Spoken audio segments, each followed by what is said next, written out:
Gym করবেন, জিমে যাবেন, ট্রাই করবেন বডি বানানোর জন্য।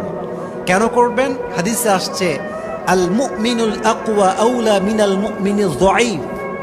A strong believer is more better than weak believer. আল্লাহ তাআলার কাছে দুর্বল মুমিনের চাইতে শক্তিশালী মুমিন হাজার গুণ বেশি উত্তম। সুবহানাল্লাহ পড়বেন না আপনারা?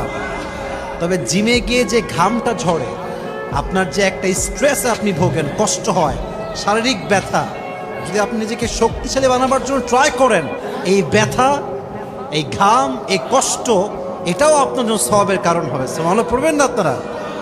So keep trying, keep going and keep trying to make your body amazing. আল্লাহ আমাদেরকে তৌফিক দান করুন। সকলে পড়না আমিন। এটা হচ্ছে রিজিকের সর্বোচ্চ স্তর, ফিটনেস and mental peace.